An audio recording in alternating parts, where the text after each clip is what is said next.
कैसा दिख रहा है 2026? पाकिस्तान के साथ इस वक्त हमारी चीज़ें ऑपरेशन सिंदूर 2.0 होने वाला है, इस बात की बहुत ज़्यादा चांसेस हैं। हो सकता है कि भूगोल अपने आप को रिडिफाइन करे। जैसे इंसिडेंसेस हुए जो लाल किला पे हुआ, क्या इस तरह के इंसिडेंसेस दिख सकते हो? वर्ल्ड वॉर 3 की नींव रखी जानी है इसी साल में। अगर हम लोगों की पर्सनल मनी वाइज ग्रोथ की बात करें तो ये साल कैसा है? ये करने का गोल्डन टाइम है। ये तो राइज एंड रिक्रिएट का समय आ चुका है। दुबई एयर शो के अंदर भी ये देखा गया कि हमारा तेजस जो क्रैश हुआ है, ये बहुत बड़ा षड्यंत्र था और इसमें यूएस का बहुत बड़ा योगदान है। 2026 स्पिरिचुअल और ज्यादा अवेकनिंग का ईयर है। 1995 में कुछ आत्माओं को इस धरती पर भेजा गया था, ये स्थापना करने आ रहे हैं धर्म की। एरिया 51 की ऐसी बात, उसको लेकर इतने सालों से बैक टू बैक इतनी थ्योरीज निकलती हुई आ रही हैं। हो सकता है बिल्कुल ओपनली डिक्लेयर हो जाए कि हम एलियन से कॉन्टेक्ट कर चुके हैं। और अब जो कर्मा कर रहे हैं, 2026 कैसा रहेगा? या तो कोई व्यक्ति सर्वाइव करेगा आपके जीवन में या फिर चला जाएगा सदा के लिए। जो व्यक्ति भी थोड़ा सा लीडरशिप का रोल प्ले करेंगे ना, उनके लिए गोल्डन चांस मिलेगा।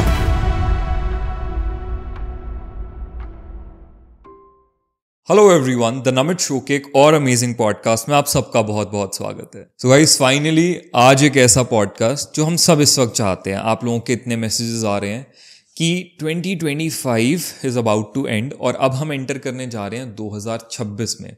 हर इंसान अब आगे की तरफ देख रहा है कि 2025 सबके लिए बहुत ज़्यादा अप्स एंड डाउन्स लेकर आया, तो 2026 कैसा होने वाला है? क्या कुछ 2026 लेकर आएगा? क्या उम्मीदें हम 2026 से लेकर चलें? किस तरह से हम अपना एटीट्यूड सेट करें 2026 के लिए? क्या चीज़ें करें, क्या ना करें? सबके मन में बहुत से सवाल हैं 2026 को लेकर खास करके। तो इन्हीं सारे सवालों के आंसर्स के लिए आज हमारे शो पे एक बहुत ही स्पेशल गेस्ट, इंडिया के एक बहुत ही renowned past life regression expert, Reiki grand master और एक ऐसे शख्स जो अपनी प्रिसाइज प्रेडिक्शंस के लिए बहुत ज़्यादा जाने जाते हैं, जिनकी बहुत सी प्रेडिक्शंस 2025 में बहुत ही एग्जैक्टली ट्रू दिखाई दी। जो उन्होंने जैसी चीज़ें कही थी वैसी चीज़ें होती हुई दिखी 2025 में। तो आज उन्हें हमने इनवाइट किया है, none other than Mr Sanjeev Malik. Sanjeev ji से आज जानेंगे कि जिस तरह से उन्होंने 2025 को लेकर इतना प्रिसाइजली चीज़ें प्रिडिक्ट की थी, तो 2026 कैसा दिख रहा है, क्या उम्मीदें लेकर चलनी चाहिए। नमस्कार संजीव जी, कैसे हैं आप? नमस्कार जी, थैंक यू सो मच सबसे पहले हमारे शो में आने के लिए, अपना टाइम देने के लिए। तो सर, 2025 अबाउट टू एंड, चंद दिनों के अंदर 2025 ख़त्म होने वाला है। हम सब ने देखा, एक बहुत ज़्यादा अच्छा साल नहीं कहेंगे 2025 को। हमने 2025 में भी आपसे बात की थी, आपने कुछ प्रेडिक्शंस किए थे जो हमने देखा बहुत ही क्लोजली सही आए। और कहीं ना लोगों के मन में ना अब एक डर है, ऑनेस्टली एक डर है कि जब 2025 ऐसा गया, तो बहुत से एस्ट्रोलॉजर्स ने ऐसा भी कहा, बहुत से फ्यूचर जो देखते हैं उन लोगों ने ये कहा कि 26 शायद इससे वर्स्ट हो सकता है। ये 26 2025 का मल्टीपल भी है कुछ फॉर्म्स में।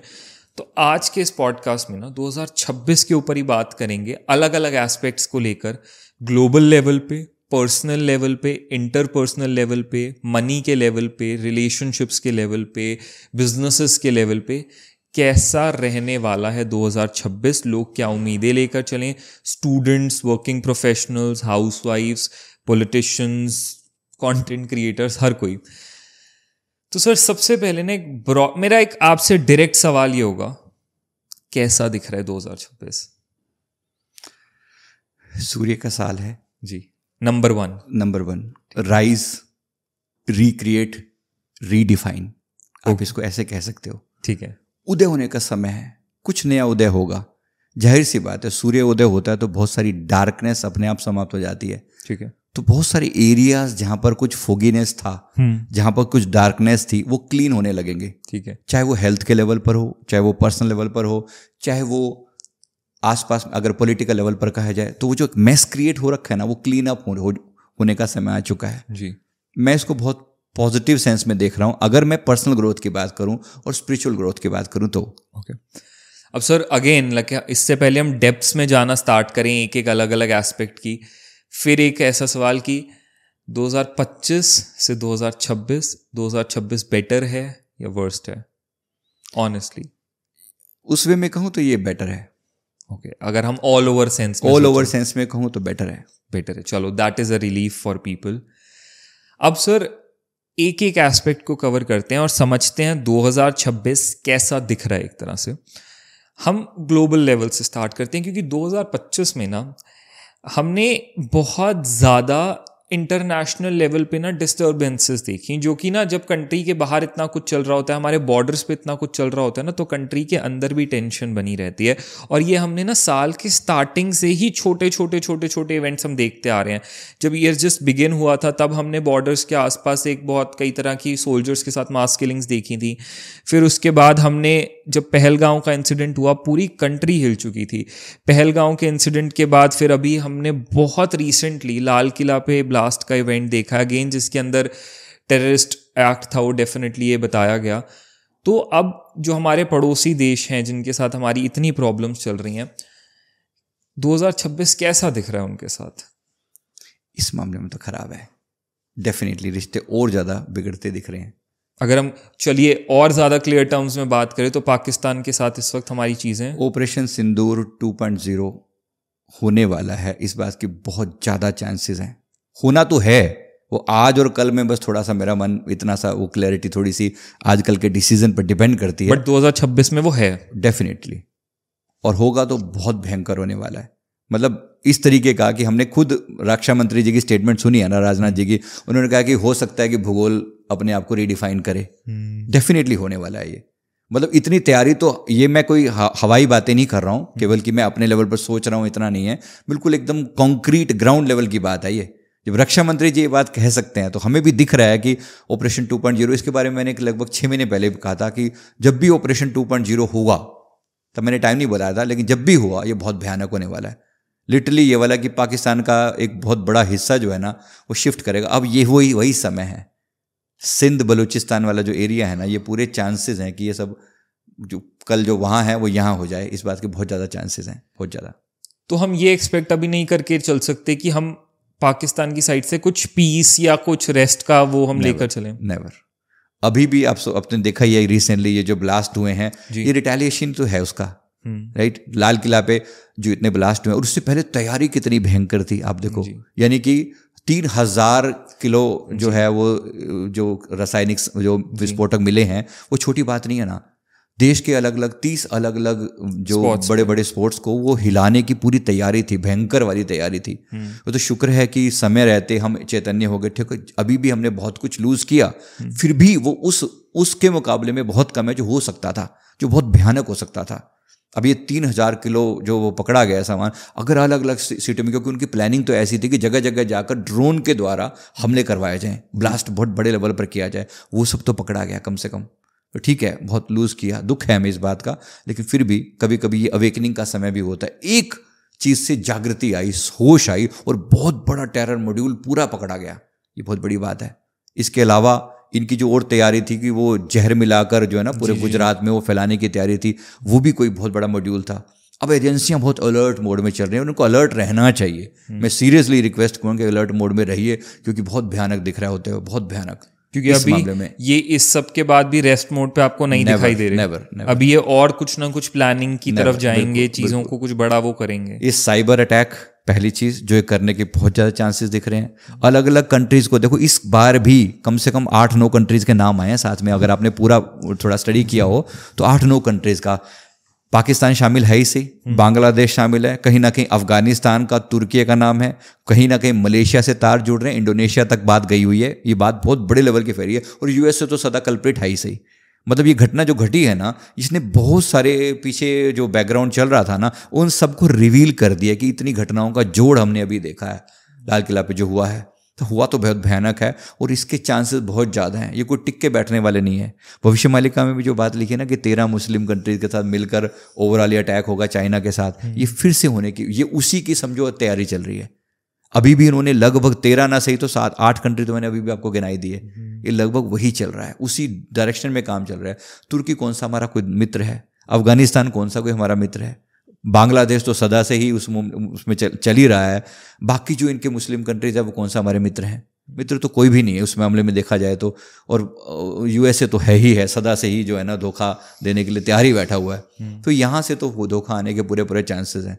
और चाइना जितना मर्जी है हिंदी चीनी भाई भाई कर ले, यहाँ तो पूरे चांसेस हैं इस बार फिर छुरा घोंपने की पूरी तैयारी है। बैक बाइटिंग करेगा वो, हर तरीके से करेगा, हर तरीका वो लगा रहा है कि जिस तरीके से हम लोग प्रवोक हों, तो कॉन्फ्लिक्ट होता रहेगा, बॉर्डर पर कॉन्फ्लिक्ट होता रहेगा जब, और बहुत बड़ा होने की तैयारी है, खास तौर पे क्योंकि जैसे ही ये दिसंबर और जनवरी का महीना आता है ना, ये इन्फिल्ट्रेशन ट्राई करते हैं, वहाँ से बॉर्डर पार आने की कोशिश करते हैं, क्योंकि फोग होता है। हाँ जी। तो उसी समय में हमारी, अब क्योंकि पूरा अलर्ट मोड में बैठे हुए हैं, अब पूरे चांसेस हैं, या तो फुल फ्लेज वॉर या फिर नियर अबाउट वॉर वाली स्थिति आने की पूरी चांसेस हैं, इसमें पूरा होने के चांसेस ऐसा। और इस बार मतलब ये कि एक पिछला वाला जो इंसिडेंट हुआ था सिंदूर वाला, उससे कुछ मेजर डिसाइसिव चीजें होने वाली मेजर, और पूरे चांसेस हैं कि सिंध जो है ना, बलूचिस्तान वाला एरिया सिंध, वो हमारे इस हिस्सा बन जाएगी, इस लेवल तक लड़ाई जा सकती है। That's a very huge thing, but definitely sir अगर आपके साइड से आ रही है तो इसमें कुछ तो होगा, बिकॉज आप बिना डेप्थ में स्टडी करे इन चीज़ों को नहीं वो करते। और सर जैसे आप, अगर हम थोड़ा सा इस टॉपिक से हटें, बिकॉज ये एक बहुत important matter we are talking about right now, तो अभी बहुत रिसेंटली दुबई एयर शो के अंदर भी ये देखा गया कि हमारा तेजस जो क्रैश हुआ है, ठीक है, मानते हैं कि कुछ लोग कह रहे हैं कि सिस्टम मैल फंक्शन की वजह से भी वो तेजस क्रैश हुआ, लेकिन कई लोगों का उसके अंदर ये भी कहना है कि वो सिर्फ वो नहीं था, कुछ तो और भी था। पक्का कॉन्स्पिरेसी है, मेरा तो ऐसा मानना है। ये बहुत बड़ा षड्यंत्र था और इसमें यूएस का बहुत बड़ा योगदान है, बहुत बड़ा। हमारे जो पड़ोसी हैं, मतलब मिल मिला के काम हुआ है, जो भी हुआ है ये कम नहीं है, किसी भी एंगल से कम नहीं है। CIA कभी भी हमारा कोई फ्रेंड नहीं है, सदा से ही दुश्मनी है। ISI ये तो है ही सही है, जो पाकिस्तान तो है ही है, कोई अमेरिकन एजेंसीज भी हमारी सगे नहीं है, उनको बहुत चिढ़ है। और मैं आपको बता रहा हूँ कि आने वाले 7-8 सालों में ना इंडिया डिफेंस में नंबर 1 होने जा रहा है। इंडिया डिफेंस में नंबर 1 होने जा रहा है, और ये अमेरिका को दिख रहा है, अब दिख रहा है। पिछले जो लोगों ने हमारी ब्रह्मोस की ताकत देखी है, उसके बेसिस पे आग लगी पड़ी है उसे। कल तक जो हमें हथियार सप्लाई करता था, एक ऐसी नौबत भी आ सकती है कि लोग इसे वापस हथियार सप्लाई करें, मतलब हम उस लेवल पर चीज़ों को देख रहे हैं, और पूरे वर्ल्ड को ये पता चल रहा है कि कहीं ना कहीं हम उस लेवल पर स्ट्रांग होते दिखाई दे रहे हैं। और पूरे प्रेडिक्शंस, मतलब हम लोगों के प्रेडिक्शन भी, और जो एक्चुअल प्रेजेंट लेवल पर जो प्रेडिक्शन देते हैं वो भी कह रहे हैं कि भारत का डिफेंस इतना जबरदस्त लेवल पर ग्रो करने वाला है। तो हमें दिख रहा है। अब जाहिर सी बात है, इस वक्त सबसे ज़्यादा हथियारों का सप्लायर कौन है? USA है जी। उसको तो आग लगनी स्वाभाविक है ना। तो हमारे में कहीं ना कहीं वो डिफेक्ट निकालेगा, कहीं ना कहीं। अब ये भी मुझे उसी की प्लानिंग का एक हिस्सा लग रहा है, क्योंकि हमारा तेजस लोगों की नज़रों में था बहुत ज़्यादा जी, वरना इतना पावरफुल आज तक कभी ऐसा नहीं हुआ। इतना वो नीचे से, ठीक है, ग्रेविटेशन पुल होता है, वो सब बातें भी अपनी जगह पर हैं, लेकिन वहीं पर उसने सिग्नल लूज किया है। क्या किया, हमने एक पायलट को भी खोया, और अल्टीमेटली इतना बड़ा नुकसान भी हुआ। एक बहुत तरीके से सब हमारी उंगलियां भी हमारे ऊपर उठ रही हैं, और डेफिनेटली इसमें कॉन्स्पिरेसी है, और कुछ समय के बाद शायद ऐसे ही सामने आ भी जाए। तो हुआ तो है ये। अब सर यहाँ हमने 2026 में जब हम इंटरनेशनल लेवल पे बात करते हैं, तो अक्सर हम जब भी इंडिया के पर्सपेक्टिव से बात करते हैं तो सबसे पहले बात आती है हमारे पाकिस्तान को लेकर, जब भी हम ऐसे किसी इंटरनेशनल डिस्टर्बेंस की बात करते हैं। अब उसके अलावा ये तो इंटरनेशनल लेवल पे था। इंटरनली 2026 में, क्योंकि हमने 25 में ना बहुत ज़्यादा, देखो अगर हम बहुत ब्लंटली इस बारे में बात करें तो हिंदू मुस्लिम का आपस के अंदर, बरेली की जो इंसिडेंट हुआ था और जितने इंसिडेंसेस हमने कई सारे देखे, तो हिंदू मुस्लिम एक बहुत ज़्यादा टेंशन देखी। तो कंट्री के अंदर इंटरनली ये हिंदू मुस्लिम टेंशन आपको कम होती दिखाई दे रही है अभी, या बढ़ती दिखाई दे रही है? ये बहुत भयानक लेवल पर जाने वाली दिख रही है, बहुत बड़े लेवल पर दिख रही है।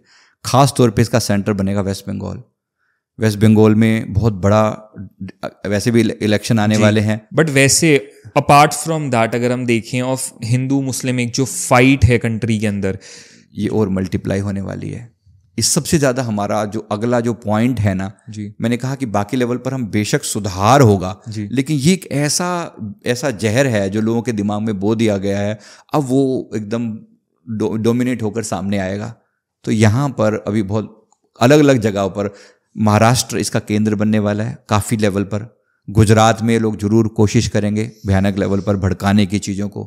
बंगाल है ही सही, बिहार में भी इनको आग तो बहुत लगी है, क्योंकि इन्होंने सबने इलेक्शन लूज किया है, तो इनको आग लगी है। किसी ना किसी रूप में दंगे भड़काने की कोशिश की जाएगी। ये मैंने कुछ समय पहले भी कहा था, और पंजाब भी इनमें कहीं ना कहीं शामिल है। जहाँ पर भी इनकी गवर्नमेंट, मतलब जो अपोजिशन वाले लोग हैं, जहाँ पर इनकी गवर्नमेंट है, वहाँ पर दंगे भड़काने के बहुत ज़्यादा चांसेस हैं। तो कहीं हम इनकी साइड से फ्रेंडशिप या हार्मनी भी एक्सपेक्ट नहीं कर सकते? नो, बिल्कुल भी नहीं, बिल्कुल भी नहीं।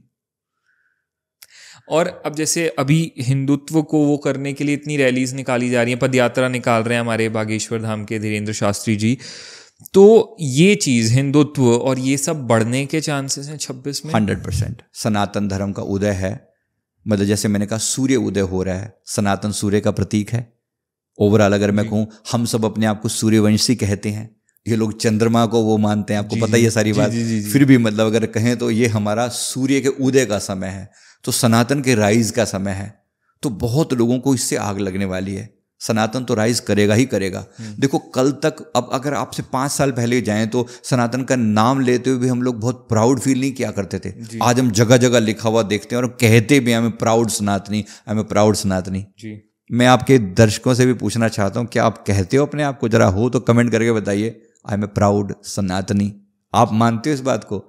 और मान ही लेना, क्योंकि अब पूरा वर्ल्ड हमारी बात को मानेगा, पूरा वर्ल्ड मानेगा इस बात को, हम प्राउड सनातनी हैं। क्योंकि अदरवाइज हमारा अस्तित्व मिट जाएगा। मैं पहले बता रहा हूं, या तो हम होंगे तो राइज पर होंगे, नहीं तो मिटाने की पूरी तैयारी है।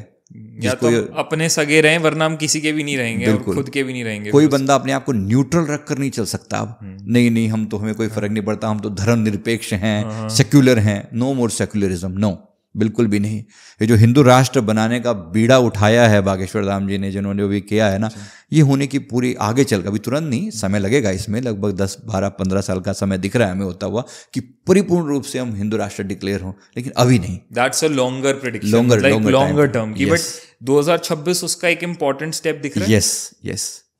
यस, डेफिनेटली दिख रहा है। तो ये हिंदू मुस्लिम झगड़े जो होंगे वो एकदम अच्छे लेवल पर, बहुत बड़े लेवल पर जाने की चांसेस दिख रहे हैं। जगह जगह भड़काया जाएगा, जगह जगह इनको ट्रिगर किया जाएगा, क्योंकि इनको अभी देखना, थोड़े समय में मदरसा जो कानून है ना, उसको हटाने की ड्राइव चलेगी। और डोमिनेंट हो जाएगी। वैसे तो जैसे आसाम से शुरुआत हो चुकी है, लेकिन बाकी जगह पर भी इसको डोमिनेटिंग रूप में आप होता हुआ देखोगे। एक तरीके से इवैल्यूएशन होगा इनका, और जैसी होगा तो बहुत से लोगों की दुकानें बंद होनी शुरू हो जाएंगी। क्योंकि अभी तक क्या होता है, फंडिंग गवर्नमेंट की तरफ से जाती है और ये लोग उस पर राइज करते हैं। ये लोग अपने उसके बेसिस पे मौलवियों को वगैरह को पैसा दिया जाता है, फंडिंग दी जाती है। तो उसके अगेंस्ट बहुत बड़ी ड्राइव निकलने वाली है। लोग कहेंगे कि हमारा टैक्स पेयर्स का पैसा उनको क्यों दिया जा रहा है, ये हल्ला मचने वाला है। तो ये हिंदू मुस्लिम राइट्स बढ़ते दिखाई दे रहे हैं डेफिनेटली। ओके, तो सर ये बात थी हमारी इंटरनल इन कुछ इश्यूज़ की। हमने इंटरनेशनल लेवल पे भी इस बारे में बात की कि हमारे पड़ोसी देशों के साथ चीज़ें कैसी रहेंगी। अब थोड़ा सा एक और इम्पॉर्टेंट फैक्टर पे आते हैं, जो कि है, बट बिफोर दैट एक सवाल और ये है कि सर आपने बताया कि हाँ बॉर्डर्स पे हम कुछ एक्सपेक्ट कर सकते हैं, सिंदूर 2.0 वगैरह।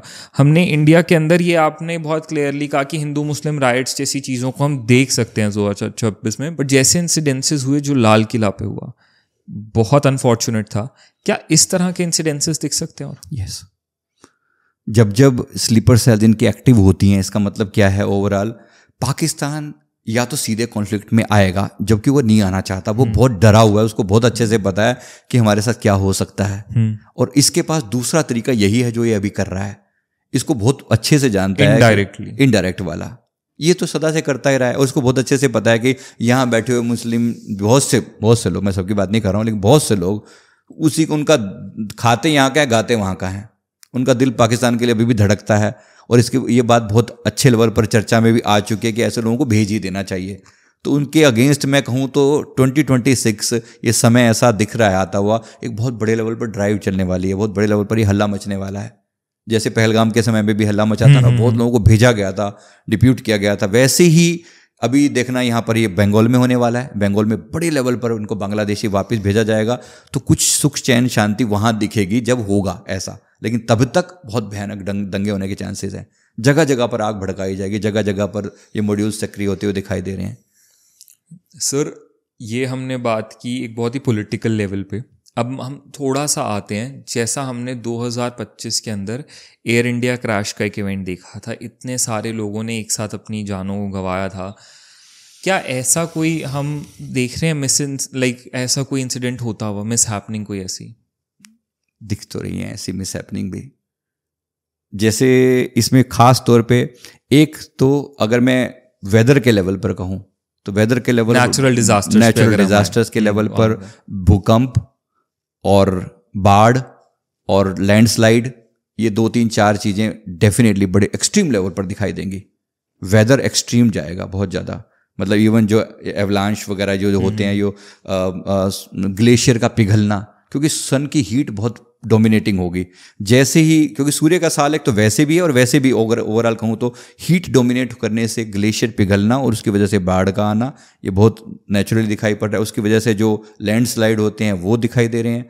अब साथ में कहूँ तो मैन मेड डिजास्टर, एक तो ये तो हो गए प्राकृतिक रूप से, अब मैन मेड जो डिजास्टर्स हैं उसमें मैन मेड डिजास्टर में यही चीज़ जो दिख रहा है कि ऐसे चांसेस हैं जैसे ट्रेन दुर्घटनाएं या फिर पर्सनल लेवल के जो एक्सीडेंट्स होते हैं, मतलब व्हीकल एक्सीडेंट इन जनरल, इस लेवल की काफ़ी चीज़ें तो होती हुई दिखाई दे रही हैं।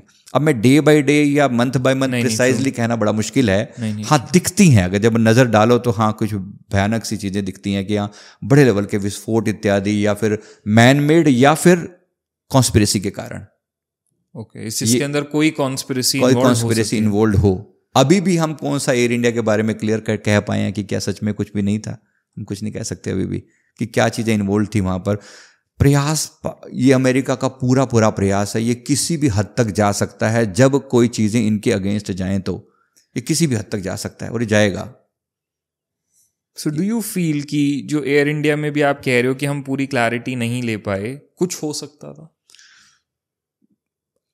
एग्जैक्ट तो नहीं कहा जा सकता क्योंकि इस लेवल पर बहुत बड़े लेवल पर लोग काम कर रहे हैं, तो मैं भी कुछ एकदम वो नहीं कह सकता।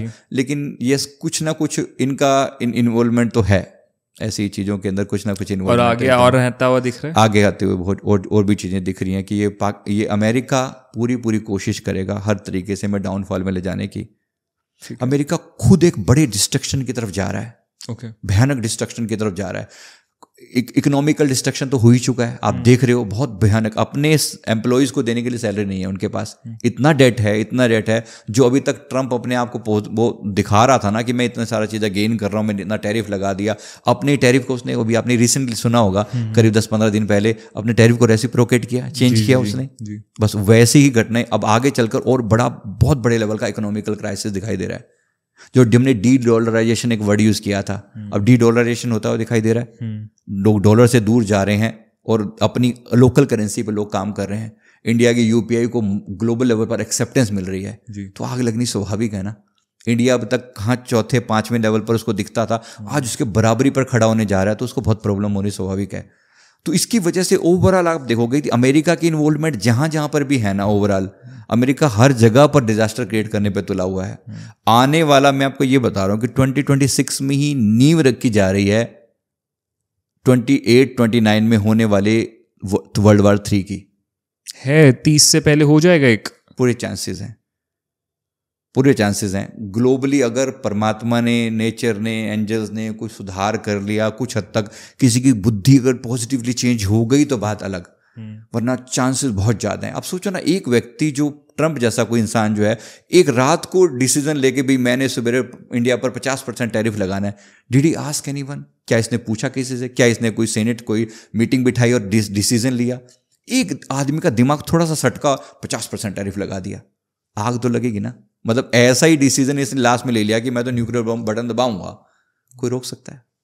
बहुत मुश्किल है, ना के बराबर। एक बार ही रिएक्शन शुरू हुई ना, इसका रिएक्शन इतना इम्पैक्ट जा रहा है। जो हम कह रहे हैं ना, सुन रहे हैं ना कि 70% पॉपुलेशन खत्म हो सकती है, मैं डरा नहीं रहा हूं अगेन, क्योंकि 70% का मतलब होता है हर 10 में से 7 लोग मारे जाएं। ये बात बहुत बड़ी है, डराने का ऑब्जेक्टिव नहीं है। पर ये अगर दिमाग इसका खराब हो गया और न्यूक्लियर वॉर छिड़ गई ना, फिर इस बात को होने से कोई रोक नहीं सकता। न्यूक्लियर वॉर के बाद तो फिर हम कोई बचा नहीं सकता फिर इस बात को, फिर ये घटना होने के पूरे चांसेस हैं। हालांकि मैं फिर कह रहा हूं, एंजल्स एक्टिव हैं, गुरु तत्व एक्टिव है, पूरा प्रयास किया जा रहा है, कल की ऊर्जा एक्टिव है, पूरा प्रयास किया जा रहा है कि धर्म की स्थापना हो। पर धर्म की स्थापना करने के लिए कभी कभी अधर्म का नाश भी करना पड़ता है। इस बात के पूरे चांसेस हैं। वर्ल्ड वॉर 3 की नींव रखी जानी है इसी साल में, 2026 में। तो सर, अब ये 2026 की जो एंजल्स हैं और कल की कॉन्शियसनेस है, इस पे हम ज़रूर आएंगे इसी पॉडकास्ट के अंदर थोड़ा सा आगे। बट उससे पहले हमने बात करी ग्लोबल लेवल के ऊपर, हमने इंटरनल लेवल पे बात करी, हमने बात करी अबाउट रिलीजन का जो बैरियर है, लैंग्वेजेस का बैरियर है, उसके बारे में। अब सर एक बात और करते हैं जो ना लोगों के लिए बहुत, जिसके बारे में लोग जानना चाहते हैं कि अगर हम लोगों की पर्सनल मनी वाइज ग्रोथ की बात करें तो ये साल कैसा है? बहुत लोग नए काम स्टार्ट कर रहे हैं, बहुत से लोग अपने जिन कामों में स्ट्रगल कर रहे हैं इतने वक्त से, उनके लिए कैसा टाइम है 2026 फ्रॉम 2025, ये शिफ्ट जो है? देखो 2025 में मंगल का साल था जी, हमने अंक को जोड़ा तो 9 बना था जी। अब 9 को कहें तो बिल्कुल एंडिंग पॉइंट था। हाँ। 0 से 9 तक की जो अगर मैं लाइनिंग कहूं तो उसका एंडिंग पॉइंट था। जैसे ही 10 पर गई बात तो डबल डिजिट शुरू हो गए, डबल डिजिट को जोड़ा तो फिर एक सिंगल डिजिट 1 के रूप में निकली, 9 के बाद फिर से वापस 1 पर आ गए। तो एक मेजर शिफ्ट है अगर आप इसको उस एंगल से देखो तो। मेजर शिफ्ट का मतलब यह होगा सूर्य का उदय हो रहा है। सूर्य उदय होने का मतलब ओवरऑल बहुत पॉजिटिव होता है, यानी कि चेतना का उदय होना, कॉन्शियसनेस का उदय होना। सूर्य हमारे आत्मा का प्रतीक है, चंद्रमा हमारे मन का प्रतीक कहा जाता है। सूर्य उदय होने का मतलब है लोगों के अंदर सेल्फ कॉन्शियसनेस आनी शुरू होगी। उसको ये समझ में आने लगेगा कि क्या चीज़ मेरे लिए ठीक है और क्या चीज़ गलत है। ये एक बहुत पॉजिटिवली चेंज हमें दिखाई दे रहा है कि लोगों के अंदर कहीं ना कहीं कि क्या मैं जो कर रहा हूँ क्या मैं ठीक कर रहा हूँ, ऐसी कॉन्शियसनेस डेवलप होनी शुरू होगी जो कि बहुत पॉजिटिव होगी। जो जिस फील्ड में भी अगर कोई व्यक्ति प्लान कर रहा था ना अभी तक कि मुझे ये करना चाहिए, मुझे इस फील्ड में नया शुरुआत करनी चाहिए, मुझे ये वाला प्रोफेशन नए ढंग से शुरू करना चाहिए, ये करने का गोल्डन टाइम है ये। ओके, एकदम नई शुरुआत है। 9 तक हमने डिस्ट्रक्शन वाला मोड देखा, अब नया रिक्रिएट करने वाला मोड है। तो राइज एंड रिक्रिएट का समय आ चुका है। तो जिन लोगों को भी कुछ नया करना ना, आप देखोगे अलग अलग फील्ड में नए नए चेहरे सामने आते हुए देखोगे जो अभी तक कहीं अपीयर ही नहीं थे। पॉलिटिक्स में देख लेना, नए चेहरे सामने आएंगे। सिमिलरली अगर अलग अलग इंडस्ट्रीज की बात करूं, इसमें नए नए चेहरे आपको सामने आते हुए दिखाई देंगे जो कि अब तक पिक्चर में कहीं नहीं थे। जिन लोगों ने भी खुद पर मेहनत करी है ना, अंधेरों के बाद जैसे उजाला होता है ना, तो ये लिटरली वही वाला समय है उसके लिए। अगर मैं कहूँ तो बहुत बड़े लेवल का, ग्लोबल लेवल का, अगर मैं कहूँ कॉन्शियसनेस के लेवल बहुत बड़ा चेंज आने वाला है। सूर्य उदय हो रहा है, लोगों की कॉन्शियसनेस एक्टिवेट हो रही है, होगी अभी और हो रही है, अभी होती हुई दिखाई देगी। जहां लोग ये सवाल जब करेंगे ना अपने आप के साथ कि मैं जो कर रहा हूं क्या वो ठीक कर रहा हूं, तो चेंजेस आने शुरू होंगे। बहुत से पुराने पैटर्न जो चल रहे थे ना वो टूटेंगे, क्योंकि नया घर बनने से पहले पुराने घर को तोड़ना पड़ता है। यानी पुराने बिलीफ टूटेंगे, पुरानी धारणाएं टूटेंगी। जो कुछ बातों को लेकर हम पकड़ के बैठे हुए थे वो सब में चेंज आता हुआ दिखाई देगा। कुछ पुराने रिश्ते टूटेंगे। बहुत से लोग आजकल मेरे पास जब आके पूछते हैं कोई जैसे रिश्ता खराब चल रहा है, मैं उनको बोलता हूँ थोड़े समय रुक जाओ, बस अब आने दो 2026 को। या किसी व्यक्ति के साथ आपका रिश्ता अगर टॉक्सिक है, अगर थोड़ा सा भी उस पर प्रयास किया जाएगा, अगर वो ठीक होगा, जुड़ना रहेगा तो वो जुड़ जाएगा, नहीं तो समाप्त। ओके, ये थोड़ा एक साइड कर देगा, ये एक साइड कर देगा आपको। यस, कि या तो इधर हो या उधर हो, बीच में नहीं लटकाएगा कहीं पे। सूर्य मतलब अंधेरा मिट जाएगा। तो जहां जहां भी अंधकार है ना वो मिटता हुआ दिखाई देगा। इसी तरह अपनी कॉन्शियसनेस के अंदर जो एक धुंधलका सा छाया हुआ था ना, चेतना के अंदर, जो लोग सोचने पे 2025 में अगर आप अपने माइंड को पूरा रिट्रेस करके देखो, माइंड के ऊपर एक अलग सी नेगेटिविटी छाई हुई थी, गंदे वाली। समझ में नहीं आता था। बहुत से लोग ऐसे बैठे हुए थे कि क्या करें क्या ना करें, मतलब ऐसे ब्लॉक हो गए थे, ऐसा दिखाई दिया। ये सारा पॉजिटिव चेंज होता दिख रहा है। इस लेवल पर चेंज पॉजिटिव है। मैंने पॉलिटिकल लेवल का आपको पहले ही बता दिया। तो इस लेवल का चेंज बहुत पॉजिटिव दिख रहा है कि लोगों की कॉन्शियसनेस एक्टिवेट होगी। तो ऐसे ही लोग अगर मेडिटेशन पर बैठेंगे, ध्यान पर बैठेंगे, सूर्यदेव की ऊर्जा से विशेष रूप से जुड़ेंगे तो बहुत अच्छे से बहुत ग्रोथ होएगी। धर्म की ग्रोथ होएगी, सोसाइटी में ग्रोथ होएगी। जो पुराने रिश्ते हैं वो टूटते हुए दिखाई दे रहे हैं, नए पैटर्न बनते हुए दिखाई दे रहे हैं, पुरानी धारणाएं, पुरानी बातें वो चेंज होती हुई दिखाई दे रही हैं उस लेवल पर। तो जो व्यक्ति कोई भी नई शुरू करना चाहता है तो वो उसको जरूर करे। और सर इसके अंदर अगर हम एक और बहुत इंपॉर्टेंट एस्पेक्ट को उठाएं जो इंसान हमेशा लुक फॉरवर्ड करता है, दैट इज हेल्थ। अब मंगल का साल चल रहा था, 25 लोगों की हेल्थ वाइज उतना अच्छा नहीं गया। मंगल ने अच्छे से काम करा है लोगों की सेहत के साथ। सूर्य देव आ रहे हैं तो हेल्थ पे कैसा इफेक्ट आ रहा है? पॉजिटिव दिख रहा है। पेट ठीक रहने के चांस हैं। जो व्यक्ति थोड़े से भी हेल्थ के नियम फॉलो करे, तो अपने आप तो कुछ भी नहीं होता, थोड़ा एफर्ट तो लगाना पड़ता है, लेकिन थोड़ा सा भी कोई नियम फॉलो करेगा तो हेल्थ के लेवल पर बहुत पॉजिटिव होने वाला है। तो थोड़ा सा मतलब खान पान पे कंट्रोल करके अगर इसको जैसे कुछ प्राणायाम अपने जीवन में शामिल कर लो। सूर्यदेव के सुबह सुबह उठ के दर्शन करना आपकी एनर्जी को हमेशा पॉजिटिव बना के रखेगा। कुछ प्राणायाम, अनुलोम विलोम, भस्त्रिका, कपालभाति, भ्रामरी इत्यादि को अपने रूटीन में शामिल करें। कुछ अपने रूटीन को हमेशा बड़ों का सम्मान, सूर्यदेव गुरु के रूप में भी माने जाते हैं, तो बड़ों का सम्मान करके उनका आशीर्वाद लेने से जो हेल्थ है वो डेफिनेटली बेटर होती हुई दिखाई दे रही है। तो जिस भी लेवल पर हम प्रयास करें, सूर्य सीधा सूर्य चक्र पर मणिपुर चक्र की बात होती है। हमारा मणिपुर चक्र कॉन्फिडेंस का प्रतीक है, हमारा मणिपुर चक्र विल पावर का प्रतीक है। सूर्यदेव की ऊर्जा सीधे उसे इंपैक्ट करती है। कोई व्यक्ति सुबह उठकर अगर सूर्यदेव को जल अर्पण करके प्रणाम कर ले, नमस्कार कर ले, ये हमारी सनातन परंपरा का हिस्सा है। तो अगर ये चीज़ करता है तो उसकी हेल्थ बेटर होगी, फिजिकल और मेंटल दोनों चीज़ें, क्योंकि बहुत बहुत डीपली कनेक्ट होती हैं। तो जो लोग डिप्रेशन में थे, एंग्जाइटी लेवल पर परेशान थे, जो लोग बहुत पुरानी बीमारियों को लेकर बैठे हुए थे, उनके अंदर बहुत पॉजिटिव चेंज आने के चांसेस हैं। तो किया जाए, मैं कह रहा हूँ सभी को बोल रहा हूँ कि अगर आप थोड़ा सा भी अपने ऊपर मेहनत करोगे ना तो रिजल्ट बहुत डायनेमिक आएंगे, सेहत सुधरेगी। कौन से हेल्थ फैक्टर्स हमारी बॉडी के ऐसे पोर्शंस हैं जहाँ पे केयरफुल रहने की जरूरत है, जो अगर जिन पे की तरफ पे केयरफुल नहीं रहे तो इम्पैक्ट हो सकते हैं? इम्पैक्ट जो है वो बैक साइड में है।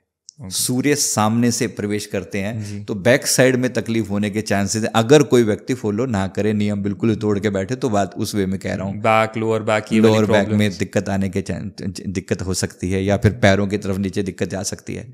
अगर ठीक रहने वाला पार्ट है तो वो स्टमक और बीच का एरिया है। स्टमक और इससे सारे जुड़े हुए सारे लिवर एंड ऑल, अमाशय, पेट है, पित्त है, ये सारा जो पार्ट है, ये अगर ठीक व्यक्ति थोड़ी सी भी ठीक ठाक अपने ऊपर काम करेगा तो बहुत बेहतर रिजल्ट आएंगे, बेहतरीन एकदम। तो सुबह उठकर सूर्यदेव को जल अर्पण करना, सूर्य नमस्कार इत्यादि करना, और अपने बड़ों का सम्मान करना, और कुछ बेसिक जो हेल्थ के बेसिक नियम होते हैं, क्या खाना क्या ना पाना, मैं उसमें नहीं डाल रहा हूँ, लेकिन अगर कोई थोड़ा सा भी नियम फॉलो करेगा तो बेहतरीन रहेगा। अब संजीव सर, हेल्थ हमने कवर करी, हमने फाइनेंसेस के बारे में बात करी, हमने बिजनेसेस और ग्रोथ की बात करी, हमने इंटरनेशनल लेवल पे बात करी, इंटरनल लेवल पे बात करी, रिलीजन के लेवल पर बात करी। अब आते हैं थोड़ा सा जिस टॉपिक के ऊपर मैंने पहले कहा था कि हम डेफिनेटली डिस्कशन करेंगे। बीच में ना जैसे इंटरनेट पे तो बहुत बातें होती है, 2012 में कहा था दुनिया ख़त्म होने वाली है, तो किसी ने थोड़ा बहुत कहा 2026 में शायद दुनिया ख़त्म होने वाली है। इज़ इट ट्रू या ऐसी बात है? नहीं, दुनिया ख़त्म नहीं होती। परमात्मा इतना सा नहीं है जितना हम सोचते हैं। जी। जहाँ पर डिस्टर्ब करने वाली नेगेटिव पावर्स हैं, वहाँ पर बचाने वाली शक्तियाँ भी बहुत ज़्यादा डोमिनेटिंग है। अभी दुनिया कहीं ख़त्म नहीं होने वाली, इसको उसमें से निकाल दो।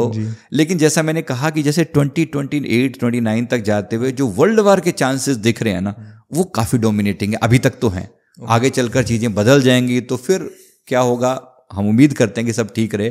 तो ऐसा अभी कोई ऐसा बिल्कुल भी नहीं है कि दुनिया ख़त्म होने वाली बात, नहीं, बिल्कुल नहीं। और सर अब इसी के अंदर अब हम जब बात करते हैं ना, कुछ लोगों ने ये भी कहा कि शायद कल की अवतार के आने का वक्त हो गया है, शायद कल की अवतार ऑलरेडी आ चुके हैं। कुछ लोगों ने कहा कि प्रेमानंद जी कल की अवतार हैं, कुछ लोग कह रहे हैं कि अब कल की अवतार बहुत जल्दी दिखाई देने वाले हैं, शायद अब उनका जन्म होगा। क्या है कल की अवतार के आसपास का पूरा इस ईयर से रिलेटेड 2026 से? देखो, कल्कि के बारे में जो मैं समझता हूँ, कल्कि अवतार को ना एक गलत वे में, मिथ वे में भी लिया गया है लोगों ने, जहाँ तक मुझे लगता है। इसको देखा जाए तो कल्कि को तीन चीज़ों में बांट के बांटा जा सकता है। क्या कल्कि एक शक्ति है, क्या कल्कि एक व्यक्ति है, या कल्कि एक कॉन्शियसनेस है? मैं अगर ऐसे डिफाइन करूंगा तो आप लोग अच्छे से समझ पाएंगे। ठीक है। मैं तीनों को मानता हूँ कि कल्कि अगर जब आएंगे अवतार रूप में तो एक व्यक्तित्व के रूप में भी आएंगे, पर वो समय अभी नहीं आया। जो उनका एक्चुअल फिजिकल फॉर्म, जो फिजिकल फॉर्म होगा, जिसकी वो घोड़े पे सवार होंगे, संबल में उनका जन्म होगा इत्यादि, वो जो बातें कही जा रही है वो होगा। लेकिन कलयुग के एंड होने पर जो 4,32,000 साल का वो टाइम पड़ा हुआ है, बहुत लंबा टाइम है, अभी उसको एकदम से नहीं लेते। उसकी सारी कंडीशन वगैरह श्रीमद् भागवत में दे रखी हैं, अन्य ग्रंथों में दे रखी हैं, मैं उसकी बात अभी नहीं कर रहा हूँ। तो उस रूप में तो कल्कि अभी नहीं आए हैं। लेकिन हाँ, अगर मैं कहूँ शक्ति के रूप में और कॉन्शियसनेस के रूप में, कल्कि का मतलब क्या है? धर्म की स्थापना करना। जब जब अधर्म बढ़ेगा, जब जब धर्म की हानि होगी, तब तब मैं अवतार धारण करूंगा, भगवान श्री कृष्ण फरमा रहे हैं। तो क्या उस वे में अगर मैं कहूं, क्या प्रेमानंद जी महाराज जी उस समय कल्कि के रूप में हैं या नहीं है? धर्म की स्थापना करने वाले रूप में है क्या नहीं है? डेफिनेटली है। धर्म की स्थापना कर रहे हैं ना। ऐसे ऐसे लोग जो कल तक बिल्कुल सोए पड़े थे, उनकी वाणी सुनकर जाग रहे हैं। मैं ये नहीं कह सकता कि प्रेम के लेवल पर, सनातन के लेवल पर, सत्य के लेवल पर एक सूर्योदय हुआ है? मैं कह सकता हूं, डेफिनेटली कह सकता हूं। इस रूप में वो कल्कि हैं। यस, कॉन्शियसनेस के लेवल पर। ऐसे ही अन्य जो संत हैं जो प्रयास कर रहे हैं सनातन को पुनर्स्थापित करने का, अपनी उसी गरिमा में वापिस लाने का, क्या वो कल्कि रूप नहीं है? क्या उस वे में हर एक व्यक्ति जो ये प्रयास कर रहा है इंडिविजुअली भी, जो उनके अपने अपने लेवल पर अपने अंदर के अंधकार को, अपने अंदर के अंदर जो कॉन्फ्लिक्ट को मिटाने का प्रयास कर रहा है, क्या वो कल की नहीं है? मैं उसको कल की मान रहा हूं। उस वे में कहूं तो धर्म की स्थापना का समय आ चुका है। कि अभी जो भागेश्वर धाम जी ने जो इतना प्रयास किया, इतने बड़े लेवल पर रैली निकाली, जहां इतने बड़े बड़े संतों का हजूम जमा हुआ, क्या ये कल के अवतार की स्थापना नहीं है? मैं इसको ऐसे मानता हूं। तो मैं इसको व्यक्ति के रूप में कहूं कि हाँ कल के आ चुके हैं, नो, ऐसा बिल्कुल भी नहीं लगता। कुछ लोग तो डिक्लेयर भी कर रहे हैं कि मैं कल की हूं। इतना फेक, इतना झूठ नहीं हो सकता ना। तो कल की बहुत बड़ी बात है। कॉन्शियसनेस के लेवल पर कहूं तो यस, धर्म की पुनर्स्थापना हो रही है। मैं इसको ये भी कह रहा हूं कि देखो 2020 से लेकर 2030 के बीच में हमने पहले भी बोला था कि ये जो समय है ये धर्म स्थापना का समय चल रहा है। एक तरीके से एक रीसेट हुआ है, कार्मिक रीसेट हुआ है, जहां प्रकृति अपने आप को एस्टैब्लिश कर रही है। उस वे में कहूं तो यस, ये धर्म की पुनर्स्थापना का समय। तो जो अंधेरा है, जो डार्कनेस है, वो हटेगी। तो वो जो लोग, जो धर्म का प्रचार करने वाले लोग हैं, वो एकदम से सामने आएंगे। देखो कल तक जिन लोगों का कभी नाम भी नहीं आता था, वो आज पॉडकास्ट में आ रहे हैं, है ना। कोई हिमालय पर बैठे हुए योगी आकर अपना पॉडकास्ट दे रहे हैं, इंटरव्यू दे रहे हैं वगैरह। तो कितना कॉमन होने लगा है। कितनी ही लोग जो बिल्कुल छुपे हुए थे, जिनके बारे में कभी मतलब बहुत रेयरली जिनकी बातें सुनने में मिलती थी, आज ओपनली आकर ये बात कर रहे हैं। तो ये धर्म का उदय नहीं है क्या? मैं बहुत सीरियसली मानता हूं कि धर्म का उदय है और बहुत अच्छे लेवल पर हो रहा है। तो इसको बहुत पॉजिटिव ले लिया जाना चाहिए। इस वे में कहूं तो हाँ, कल के अवतार हो चुका है। इस वे में तो कॉन्शियसनेस के लेवल पर अवतार है, ये अवतार है। और अब अगर हम ये कहें कि 2026 स्पिरिचुअल और ज्यादा अवेकनिंग का ईयर है, 100% बहुत अच्छी अवेकनिंग होने वाली है। बहुत अच्छे लेवल पर राइज होगा, सूर्य उदय हो रहा है आत्मा के लेवल पर। तो जो लोग आज तक केवल शरीर और मन में फंसे पड़े थे ना, वो कहीं सोचना शुरू करेंगे, क्या मैं एक आत्मा हूं? मतलब शरीर के लेवल पर मैं फंसा हुआ तो नहीं हूं। लोगों में आप राइज देखोगे। प्रेमानंद जी महाराज जी जैसी हस्तियों ने वैसे भी देखो ना कितना ग्लोबल चेंज लेकर आया। आप वृंदावन को सेंटर बनता हुआ देखोगे अगले कुछ समय के अंदर। वृंदावन ग्लोबल एनर्जी सेंटर बनने जा रहा है। तो देखना, वृंदावन भी कोई दूर नहीं है, वृंदावन भी दूर नहीं है। और बागेश्वर धाम भी देखो, वो मध्य प्रदेश में हो गया और ये यूपी में, मतलब उसमें मैं कहूँ तो कितने सिस्टमैटिकली प्लेस किया गया है सेंटर में। यानी इनकी जो ऊर्जा है वो ईस्ट में, नॉर्थ में, वेस्ट में, साउथ में, चारों दिशाओं को प्रभावित करेगी। आगे आने वाले समय में देखना, प्रेमानंद जी महाराज जी के बारे में मैंने कहा कि ये वो हस्ती हैं, जब ये धरती से, मतलब जब तक इस धरती पर एक है ना, इनकी हस्ती मौजूद है, ये अनेक लाखों करोड़ों आत्माओं को धर्म के रास्ते पर लेकर आने का काम कर रहे हैं। आई गेस वो तो ऑलरेडी चल रहा है। मतलब हर रोज उनके इतने ज्यादा लोग उनसे डेली बेसिस पे जुड़ रहे हैं, जिसका कोई नंबर ही नहीं है। मतलब आई फील वो नंबर ही नहीं है कितने लोग प्रेमानंद जी से जुड़े हैं। कितनी बड़ी बात है। अब से 5 साल पहले प्रेमानंद जी का, महाराज जी का नाम था बहुत कम था, ना के बराबर था। कैसे 5 साल के अंदर प्रकृति ने उठा के एकदम से, अभी 2026 में और राइज होने का समय है, और नए चेहरे भी आप सुनोगे। अभी मैं आपको बता दूं अच्छे से, पॉलिटिकल लेवल पर भी, संतत्व के लेवल पर भी, और अलग अलग डिफरेंट लेवल पर आपको नजर आएंगे जो लोग एकदम समाज के सुधार के लेवल पर एकदम राइज होंगे। अभी ये चेहरे जो नए नए आएंगे ना, खासतौर पे साउथ इंडिया पर भी नजर बनाए रखना। साउथ इंडिया से कोई बहुत बड़ा चेहरा सामने आएगा कुछ समय के बाद, इसी साल में 2026 में। एक चीज और मैंने पहले भी बोला था, 1995 में कुछ आत्माओं को इस धरती पर भेजा गया था। 1995 में कुछ आत्माओं को कॉस्मिक प्लानिंग के अंतर्गत इस धरती पर भेजा गया था, इनको जन्म दिया गया था, जो कि अब 30 साल होने को आ रहे हैं। 95 से 30 साल होने, ये अब ये लोग मिल रहे हैं।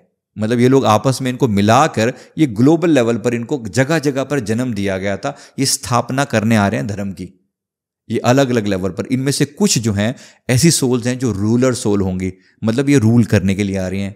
कुछ होंगी जो टीचर सोल होंगी, जो आचार्य टाइप की सोल होंगी, जो ज्ञान बांटेंगी, जो ऑलरेडी 95 में जन्म ले चुके हैं। वो अब आकर इस जीवन में, अब 2026 में, ये उनके मिलन का समय है, उनके आपस में कोलैबोरेट करने का समय है।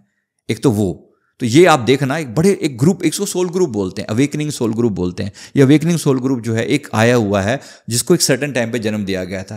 तो अब ये लोग अब आकर इस 2025-26 में इन्होंने अपनी जो जड़ें हैं वो गहरानी शुरू कर दें और आपस में मिलकर ये काम करेंगे। तो लोगों में सडनली एक राइज जैसा दिखाई देगा। क्या प्रेमानंद जी महाराज जी ऐसी ही सोल नहीं है? He is also such a soul. Definitely इनकी सोल, इनका जब समय हुआ होगा, ऐसी दिव्य आत्माओं को उतारा जाता है धर्म की स्थापना करने के लिए। मैंने अपने एक क्लाइंट के पास्ट लाइफ रिग्रेशन करते हुए बिल्कुल क्लियर देखा था। उस बंदे का, वो इन्हीं का शिष्य था प्रेमानंद जी महाराज जी का। मैं भी उनका बहुत दिल से हृदय से सम्मान करता हूँ, क्योंकि बात ही नहीं है, इतने महान संतों के आगे क्यों ना संसार झुक जाए। जी जी। ऐसी हस्तियों के आगे उनका जब मैंने पास्ट लाइफ रिग्रेशन किया तो उन्होंने बताया कि मैंने प्रेमानंद जी महाराज जी को, मतलब भगवान श्री कृष्ण का, उन्होंने कहा कि श्री राधा कृष्ण रूप में गोलोक धाम की वो बात कर रहे हैं। उन्होंने कहा कि अपनी विजन में उन्होंने देखा, मैं उनका पास्ट लाइफ रिग्रेशन करवा रहा हूँ, मेरे सामने वो बैठे हो डिस्क्राइब कर रहे हैं कि मैं देख रहा हूँ भगवान श्री कृष्ण सामने विराजमान है, राधा रानी का स्वरूप उनके सामने, मतलब वो दोनों युगल सरकार सामने है, उनके नीचे ना एक गोला, एक घेरा बना हुआ है जहाँ पर कुछ महान हस्तियाँ बैठी हैं, उनमें से एक प्रेमानंद जी महाराज जी हैं।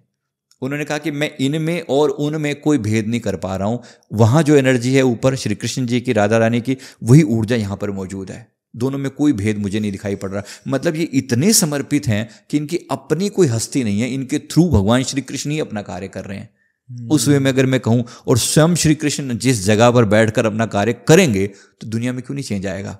श्री कृष्ण जी का नाम दूसरा, कृष्ण नाम का अर्थ ही है कर्षति आकर्षति इति कृष्ण, जो सबको अपनी ओर खींच ले वो कृष्ण। तो अब सोच के देखिए, यहां तक कि मुसलमान लोग भी, जो लोग बाकी चीजों बुत परस्ती को नहीं मानते, लोग मूर्ति पूजा को नहीं मानते, लेकिन ये लोग भी इतने अट्रैक्ट हो रहे हैं। अभी आपने सुना होगा वो किडनी दे दूंगा मैं, ये कर दूंगा, ऐसा कुछ लोगों ने बात क्या हो रही है, इतने लोगों के अंदर इतने कॉन्शियसनेस पैदा हो रही है। वही प्रेमानंद जी का मेरे को एक ऐसी पर्सनालिटी लगती है जो ना धर्म से हटके हैं। ऐसा नहीं है कि सिर्फ हिंदू ही जाके उनके आगे उनकी बात सुन रहे हैं, उनसे वार्तालाप कर रहे हैं। सिख धर्म से लोग उनके पास जा रहे हैं, अब तो मुस्लिम धर्म से भी लोग उनके पास जा रहे हैं, बौद्ध धर्म से लोग उनके पास गए, ईसाई धर्म से लोग उनके पास गए। तो वो इन सारी ना बाउंड्रीज से परे हैं। सो दैट आई फील कि कोई एक्चुअल ही अलग सोल जिसे कहते हैं हम। तो क्या वास्तव में सनातन की स्थापना नहीं हो रही है? हो रही है ना। उस लेवल पर कहें तो बहुत बड़े लेवल पर काम हो रहा है। ऐसे अन्य और संत स्पार्क होंगे इनके द्वारा, इन और संतों को स्पार्क पैदा होगा। जैसे सूरज के सामने जाकर बहुत सारे जो लोगों के अंदर जो है ना, जैसे चेंज आना शुरू हो जाता है, अंदर का अंधेरा मिटना शुरू हो जाता है, तो इनके संपर्क में आप देखना अगले 2-4-5 सालों में इतना बड़ा सेंटर बनेगा ना वृंदावन के अंदर। जो इनकी जो विजन है, जो अंदर एक लेवल से हमने पता लगाने की कोशिश की है, ये जब धरती पर जब तक हैं, ये पूरे वृंदावन को सेंटर बना देंगे, और उसका कि सारा वर्ल्ड अट्रैक्ट होकर यहाँ पर आया करेगा। एनर्जी सेंटर, स्पिरिचुअलिटी का सेंटर, क्योंकि बहुत बहुत अच्छे लेवल पर स्पिरिचुअलिटी की, सनातन की ग्रोथ का समय है ये। और जैसे अब हम सनातन की ग्रोथ की बात कर रहे हैं, तो अभी सनातन को जोड़ने के लिए हमारे बागेश्वर धाम के धीरेन्द्र शास्त्री जी यात्रा निकाल रहे हैं। तो he is also not very old, 28 years I guess उनकी एज है। क्या वो भी एक ऐसे ही सोल हैं, इसी टाइम ब्रैकेट से आए हुए? डेफिनेटली। मैंने इनकी जो पास्ट देखी है, जितना मैं समझ पाया हूँ, एक बहुत ही दिव्य आत्मा है। इन्होंने बहुत मेहनत करी है अपने ऊपर। मैंने जब इनको देखा है ना, एक ओल्ड सन्यासी के रूप में इनकी छवि को देखा है, जो कि बहुत लंबे समय तक एक पैर पर, एक टांग पर खड़े होकर इन्होंने लंबे समय तक साधना करी है हनुमान जी की और भगवान शिव की पिछले जन्मों में। जब मैं इनको देखता हूँ, हालांकि मैं पूरी डिटेल नहीं जान पाया, मैं जरूर आपको जानकारी दूंगा इनकी पूरी पिछली डिटेल्स क्या हैं, लेकिन अभी मैं जितना जानता हूँ, ये डेफिनेटली बहुत बड़े लेवल की सोल है, बहुत बड़े लेवल की।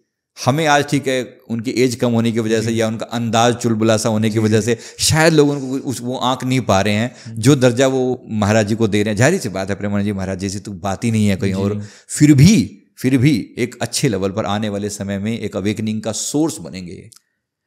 और ऐसे ही कुछ सोल्स, जैसे सर आपने बताया कि 95 एक ऐसा ब्रैकेट था जहां पे ऐसी धरती पे सोल्स आई थी।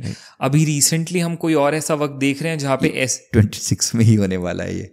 26 में एक और ग्रुप उतारा जा रहा है, सोल्स का, आत्माओं का एक ग्रुप उतारा जा रहा है, जिनको तैयार किया गया है धरती की अवेकनिंग के आने वाले समय में।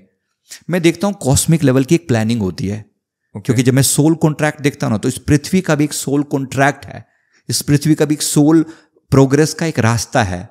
जब ग्लोबल लेवल पर मैनेजमेंट की जाती है, तो इस पृथ्वी का भी इवैल्यूएशन होता है। जैसे हम लोग मान लो अपने घर के किसी कोने को देखते हैं कि मेरे घर में यहाँ गंदगी पड़ी, इस दिवाली पे मैं यहाँ की सफाई करूंगा। ठीक ऐसे ही प्रकृति इस पूरे ग्लोबल लेवल पर ऐसा देखती है कि पृथ्वी की कॉन्शियसनेस को शिफ्ट कैसे किया जाए। इसको ऊंचा उठाने के लिए बहुत सारी सोल्स को तैयार किया जाता है।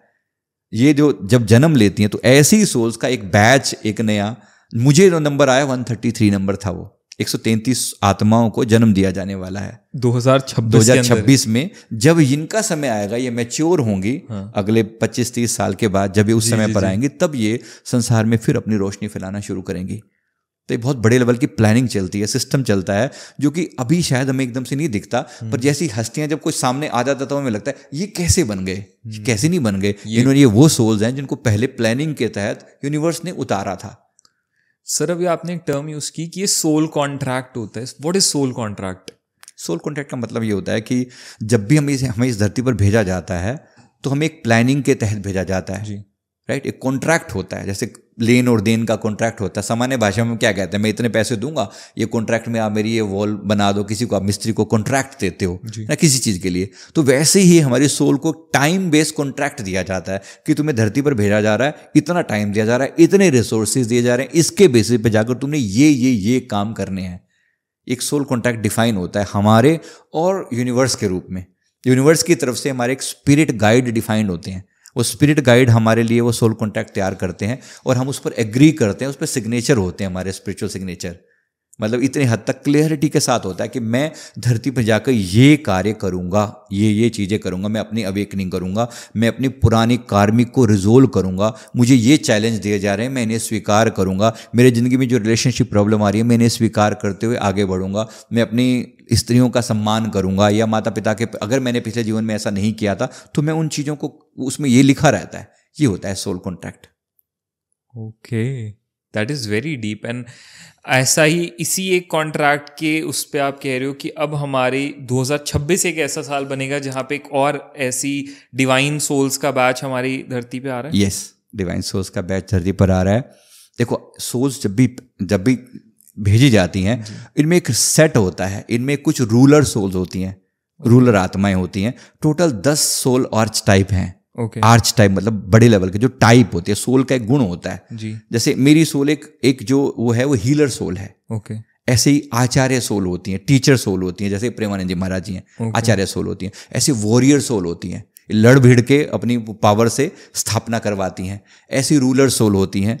और इसी तरह से जैसे आर्किटेक्ट सोल होती हैं जो डिज़ाइन करती हैं, नई नई चीज़ें इन्वेंट करती हैं। ऐसी आविष्कारक सोल्स होती हैं जो नए नए आविष्कारों के द्वारा धरती को मतलब नया डायमेंशन देती हैं, एक खोज से सारी पृथ्वी को चेंज कर देती हैं। इस टाइप की सोल्स होती हैं। तो ऐसा एक बैच कैलकुलेटेड वे में उतारा जाता है कुछ कुछ समय के बाद, जो आत्माएं हमारे दिव्य ग्रहों पर, जैसे डिवाइन, अभी हम सुनते हैं ना कभी कभी आपने जैसे कोई ऐसी आत्मा थी जो कभी फॉर एग्जांपल कोई अप्सरा थी, उसको श्राप दे दिया, फिर उनको धरती पर जन्म लेना पड़ा, फिर उन्होंने धरती पर आकर कुछ शुभ कर्म किए और फिर वो वापस अपने उसमें गई। ऐसी सोल्स को हम अपनी भाषा में डिवाइन सीड कहते हैं जी।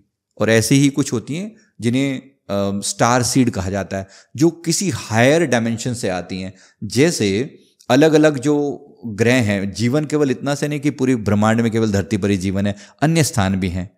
और आने वाले समय में हमारा एलियन से कांटेक्ट होना और कॉमन हो जाएगा।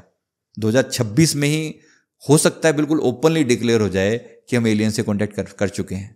ऐसा होने के बहुत ज़्यादा चांसेस दिख रहे हैं। Again a major prediction for 2026। Yes, पूरे चांसेस हैं इस बात के कि एकदम ओपन डिक्लेयर हो जाए कि हम कांटेक्ट कर चुके हैं एलियंस के साथ। वैसे भी अभी वो कोमेट 3i वाला एटलस वाला तो सुनने में आ ही रहा है ना, तो चांसेस हैं, मतलब ऐसा एकदम क्लियर कट सुनाई दे कि हाँ अब हम कांटेक्ट में हैं। हम as in human kind, man kind, या इंडिया पर? नहीं, मैन काइंड। ये जरूरी नहीं कि हम भारत की ही बात करें यहाँ पर, क्योंकि यूएस में मेरा ये मानना है यूएस वाले अभी भी कांटेक्ट में हैं इनके।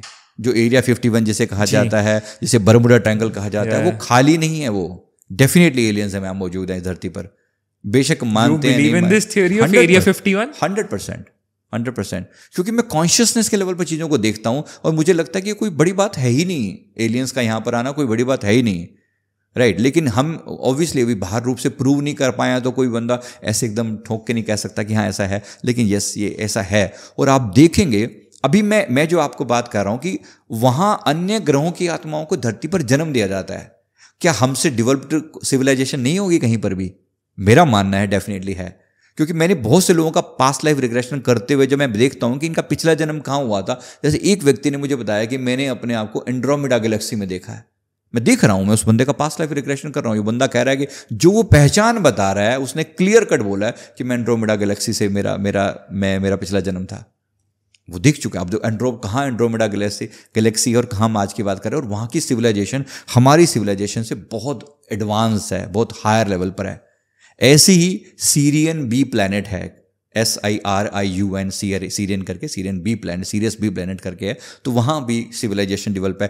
प्लेडियन करके एक जगह है, प्लैनेट्स का एक कॉम्बिनेशन है, तो वहाँ पर भी एक जगह है जहाँ पर कहा जाता है कि आर्कटूरियन करके एक प्लैनेट्स का कॉम्बिनेशन है, वहाँ पर भी सिविलाइजेशन डेवलप्ड है। ये हम अपने कॉन्शियसनेस के लेवल पर ऐसा जान पा रहे हैं, एस्ट्रल ट्रैवल करके हम बहुत सी चीज़ों को जान पा रहे हैं।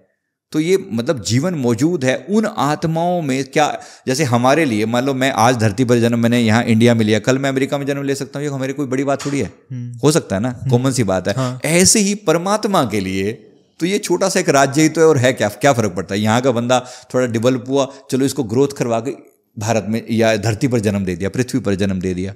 एक सोल को मैंने क्लियरली ये कहते हुए सुना है, मतलब एक व्यक्ति जो आज के टाइम में एक ह्यूमन फॉर्म में है, उसने कहा कि मुझे स्पेशली बोला गया तुम नीले प्लैनेट पर जाओ और वहां जाकर सेवा कार्य करो, वहां के लोगों में अभी सबसे ज्यादा जरूरत है, धरती के प्रोग्रेस की बहुत ज्यादा जरूरत है, तुम जाओ और वहां पे सेवा करो। And she is doing that lady is in Pune and she is doing that job beautifully. वो लोगों को कनेक्ट कर रही है, लोगों की हीलिंग कर रही है, लोगों की बीमारियां तकलीफें दूर कर रही हैं। She is doing at her best level.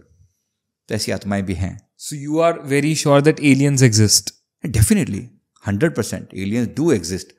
हमें एलियन लग रहे हैं ना, हम एलियन वर्ड यूज कर रहे हैं, है ना।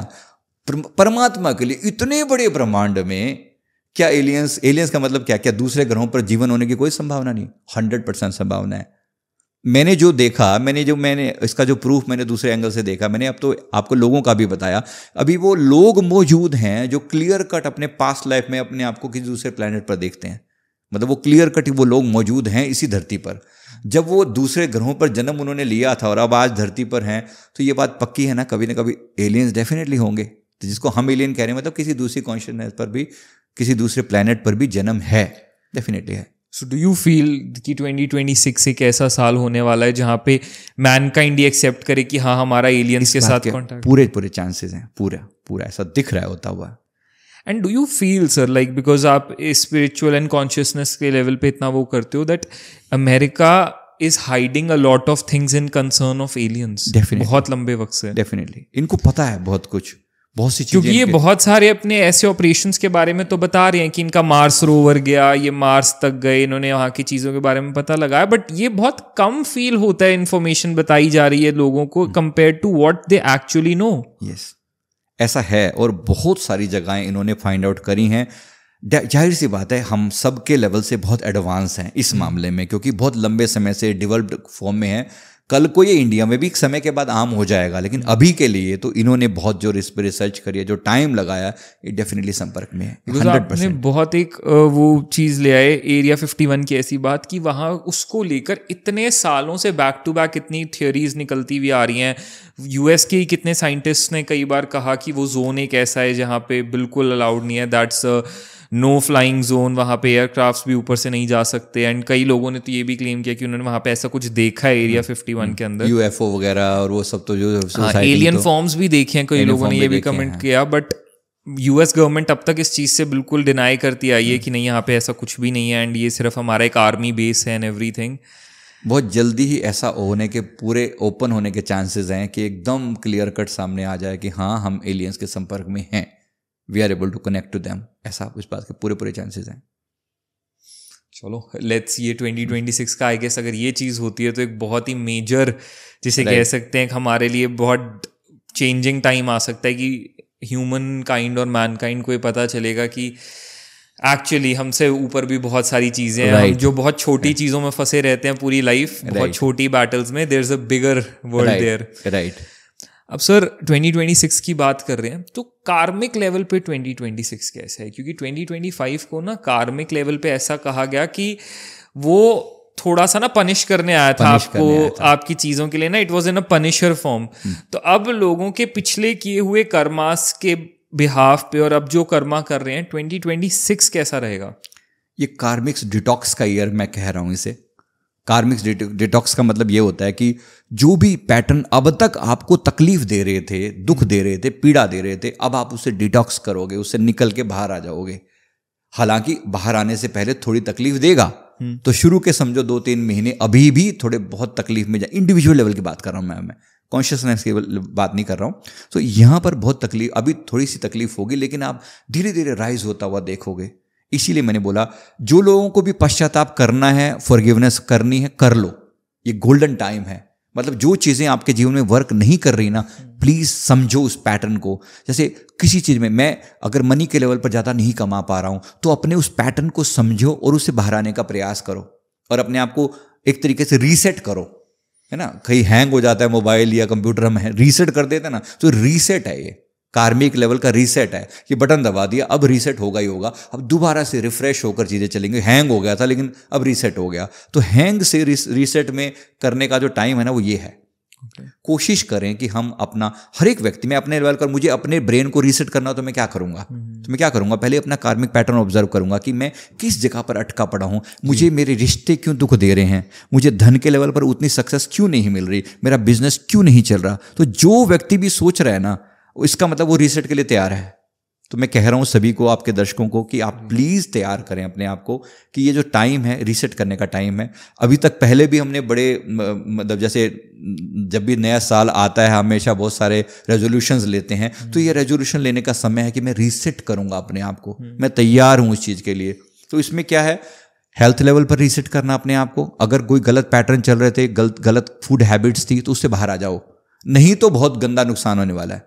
है ना, एक लेवल पर कहूँ।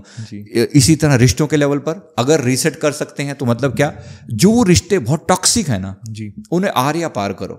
या तो वो अपने हो जाएंगे या वो सदा के लिए समाप्त हो जाएंगे। बीच में लटका कर मत रखो और किसी को इतना टॉक्सिक मत बनाओ कि वो आपके जीवन को खाने लगे, आपके जीवन को डिप्रेशन में, एंग्जाइटी में ले जाने लगे।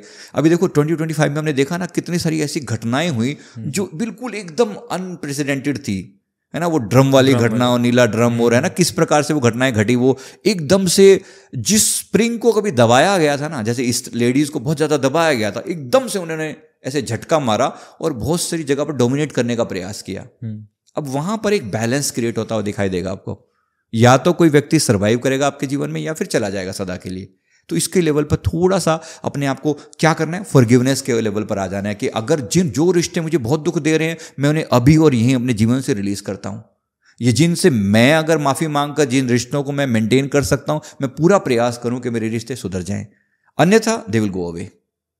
तो इसी तरह से अगर मैं इसको सक्सेस के लेवल पर कहूं, मान लो कोई व्यक्ति, अभी तक मैं प्लानिंग ही कर रहा था। बहुत से लोग ना लंबे समय तक सोचते रहते हैं, यार जीवन में कुछ बड़ा सा करना है, क्या करना है और कब करना है कभी कर ही नहीं पाते।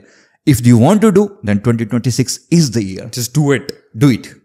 अब नहीं तो फिर कभी नहीं, फिर पता नहीं कब मौका आएगा, नहीं आएगा। सूर्यदेव अभी तो हैं पावर में, तो चलो ग्रो करा देंगे। बिल्कुल ग्रो करवा देंगे। सूर्यदेव बिल्कुल फुल फ्लैश पावर में है, तो ग्रो करवाएंगे। जो भी नया सोचना है सोच लो, हर लेवल पर सोच लो।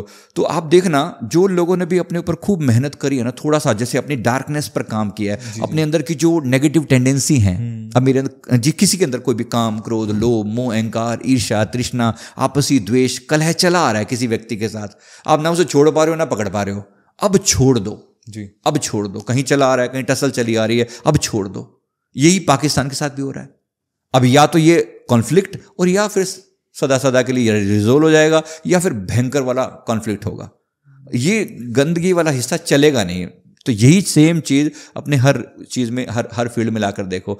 आप इसी चीज़ को देखो अपने हेल्थ के लेवल पर, इसी चीज़ को मेंटल हेल्थ के लेवल पर। कुछ बातें जो आपको ब्लॉक करके रखती हैं, तो 2025 में देखा देखा चीज़ों का प्रभाव बहुत ज़्यादा था। इवन टॉक्सिक चीज़ें बहुत ज़्यादा थी। इवन नेगेटिव एनर्जीज में कहूँ, भूत प्रेतों की बात में करूँ सीधी भाषा में, तो yes, they were very active. Fortunately सूर्य उदय होते ही ये सब शांत हो जाएंगी। कंपेरेटिवली दिमाग के ऊपर जो फोगीनेस बनी हुई थी ना, वो समाप्त होती हुई दिखाई देगी आपको। तो बहुत पॉजिटिव इस वे में दिख रहा है। और इसी तरह से जो लोग भी अलग अलग फील्ड में ना, लीडरशिप, सूर्य लीडरशिप का प्रतीक है, तो जो व्यक्ति भी थोड़ा सा लीडरशिप का रोल प्ले करेंगे ना, मतलब आगे आना चाहेंगे, उनके लिए गोल्डन चांस मिलेगा। तो जहां जहां लगता है किसी भी लेवल पर, आप स्कूल, नौकरी के लेवल पर, आप बिजनेस के लेवल पर, आप किसी नए फील्ड में वेंचर करने के लेवल पर, नॉलेज के लेवल पर, जहां भी आप वेंचर करना चाहते हो तो करो। ये चांस पूरा है, आपको ग्रोथ मिलेगी। अब सर, मैंने ना पर्सनली ये नोटिस किया है कुछ ईयर्स से, और कई लोगों से भी इस बारे में बात की है, तो उन्होंने भी ये फील किया है कि अक्सर ना जब भी एक साल आता है ना, और वो साल एंड होने वाला होता है, फ्रॉम स्टार्टिंग टू एंड, तो हम देखते हैं एक साल ना हमेशा डिवाइडेड रहता है, फर्स्ट 6 और सेकंड 6 के अंदर, पहले 6 महीने और बाद के 6 महीने। कई लोग कहते हैं यार फर्स्ट हाफ अच्छा था इस चीज़ में, सेकंड हाफ बुरा था इस चीज़ में, या फर्स्ट हाफ इसमें ज़्यादा बेटर था या सेकंड हाफ इसमें ज़्यादा बेटर था। तो मैं एक ये चीज़ आपसे जानना चाहता हूँ कुछ एस्पेक्ट्स के अंदर कि हम 2026 का, I will name the aspect, आप मुझे इतना बताना कि उस एस्पेक्ट में 2026 का फर्स्ट हाफ थोड़ा ज़्यादा बेटर रहेगा या सेकंड हाफ थोड़ा ज़्यादा बेटर रहेगा। अगर हम बात करें प्रोफेशनल ग्रोथ की एक इंसान की, तो वो फर्स्ट हाफ में ज़्यादा अच्छा वो एक्सपेक्ट कर सकता है कि सेकंड हाफ? सेकंड में। फर्स्ट आई गेस कर्मा करने का टाइम है, तैयारी का समय है। हाँ। अगर हम इंटरनेशनल लेवल पे बात करें, इंटरनेशनल हमारी अगर डिस्टर्बेंसेस भी हैं, कुछ भी हैं, तो फर्स्ट हाफ ज़्यादा टफ है या सेकंड? फर्स्ट ज़्यादा टफ होने वाला, पहले 6 महीने थोड़े ज़्यादा टफ है। इंटरनल अगर हम बात करें, जैसे हमने रिलीजन डिफरेंसेस की बात करी या इंटरनल प्रॉब्लम्स की बात करी, तो ये भी फर्स्ट ज़्यादा टफ है। सेकंड में थोड़ा सा हम धीरे धीरे बेटर रिलैक्स हो जाएंगे, ऐसा लग रहा है जी।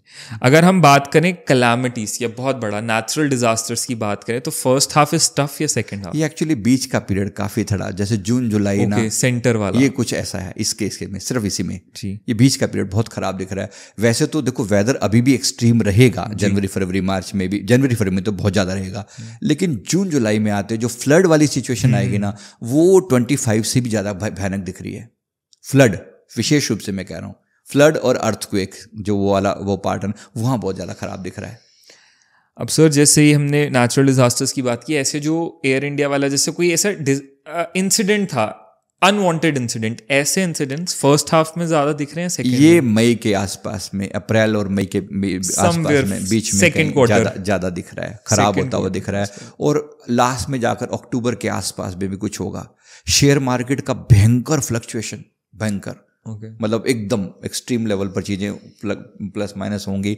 और ये जो आपने कहा इस टाइप का जो डिजास्टर होने वाला, ऐसा भी कुछ है तो सही, पर मैं एग्जैक्ट वर्डिंग कह के नहीं कह सकता, अभी नहीं कह सकता। Definitely sir.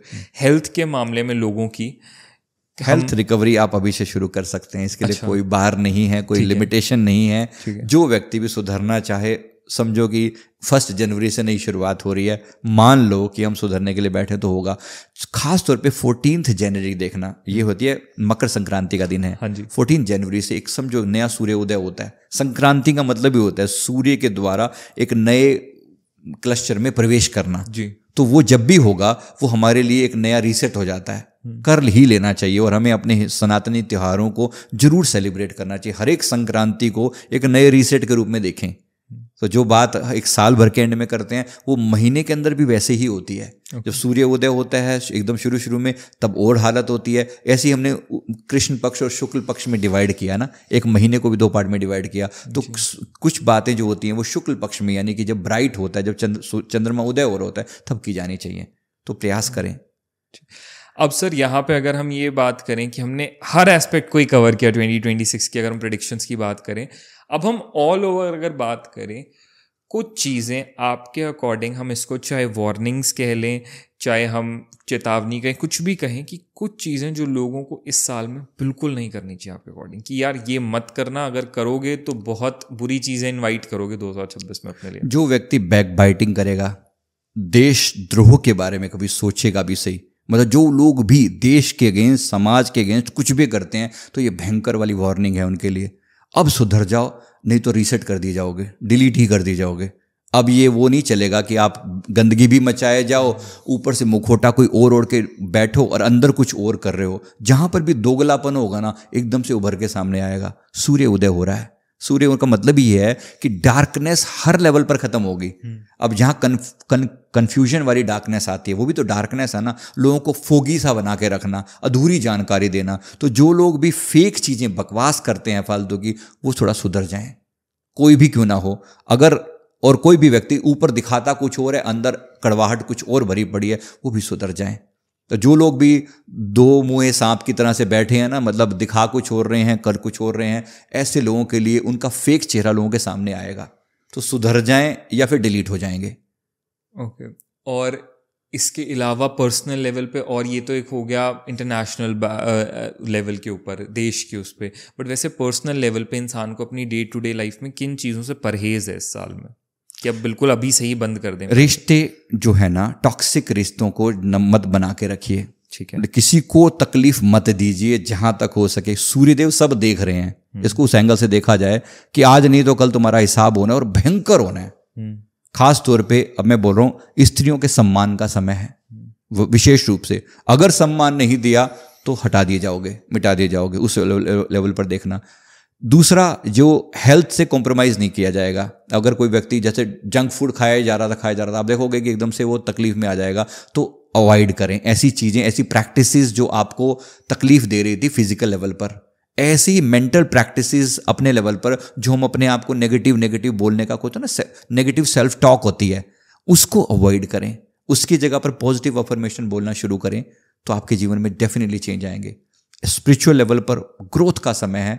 जो व्यक्ति भी नेगेटिव बातों को अवॉइड करता हुआ, रिश्तों में मैंने कहा आपको, पर्सनल लेवल पर कहा, स्पिरिचुअलिटी में कहा, मेडिटेशन जो करना चाहे, ये बेस्ट टाइम है, ये गोल्डन टाइम है। मैंने 2 फ्रीक्वेंसी भी बताई, 536 हर्ट्ज जो है एक फ्रीक्वेंसी, 936 हर्ट्ज।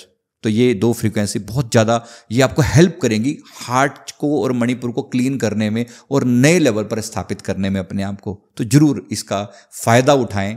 रीसेट हो रहा है अपने अंदर, जो पुराने पैटर्न हैं उसको तोड़ने के लिए तैयार रहिए, तो आप ग्लो करके ग्रो करके एक नया ही चेहरा आपका सामने आएगा। सूर्य है, सूर्य कभी भी किसी से वो नहीं करेंगे, सूर्य प्रत्यक्ष देव माने जाते हैं परमात्मा को। और साकार रूप और कैसा होगा, सुबह उठते ही सूर्य का उदय होना। सूर्य हमारे देश के लिए सनातन है, पॉजिटिव है। हमारे इंडिविजुअल लेवल पर सूर्य का उदय होना हमारे लिए बहुत पॉजिटिव है, शुभ है। हम सूर्यवंशी कहलाते हैं, तो सूर्यवंशियों के उदय का समय है। तो जरूर करें, अपने ऊपर काम करें, तो बहुत ग्रो करेंगे। अब सर, आपने जैसे कहा कि मेडिटेशन जो है बहुत अच्छा एक फॉर्म है इस टाइम पे, इस साल के अंदर चीज़ें अच्छी करने का। किस तरह से, क्योंकि ना लोग बहुत कंफ्यूज होते हैं कि सही मेडिटेशन क्या है। इंटरनेट पे जाओ, मेडिटेशन सर्च करो, आपको 100 तरह की अलग अलग मेडिटेशंस दिखेंगी, जापानीज़ फॉर्म में, चाइनीज़ फॉर्म की मेडिटेशंस कुछ होती हैं 1-1 घंटे की लंबी। कुछ लोग कहते हैं सिर्फ ध्यान में बैठ जाना is also a form of meditation. तो अगर आज आपको सजेस्ट करना है कि ईजीएस्ट, मैं ये टर्म यूज़ करूँगा, ईजीएस्ट वे टू मेडिटेट और सबसे ज़्यादा इफेक्टिव भी, ईजीएस्ट प्लस इफेक्टिव, तो वो क्या वे होता है? पंच तत्वों से जुड़ी हुई जो भी चीज होगी ना, वो आपको हमेशा इजीएस्ट होगी। ठीक। पंच तत्वों में क्या आ जाता है? पृथ्वी, जल, अग्नि, वायु, आकाश। जी। जब मौका मिले नंगे पैर पृथ्वी पर खड़े होना, अगर मौका मिले थोड़ी समय के लिए भी सही, तो घर में कहीं पर भी मिट्टी हो तो मिट्टी पर खड़े होना, और सूर्यदेव को जल अर्पण करने का मौका मिले। जल अगर आसपास में मौजूद हो तो बेहतर है, नहीं तो जल आप अपने पात्र में भरकर अगर अर्पण कर रहे हो, वैसे पहले लोग नदी पर जाकर ऐसा किया करते थे, मैं इसलिए जल वाला एग्जाम्पल ले रहा हूँ। तो पृथ्वी, जल और अग्नि के रूप में सूर्यदेव मौजूद हो गए।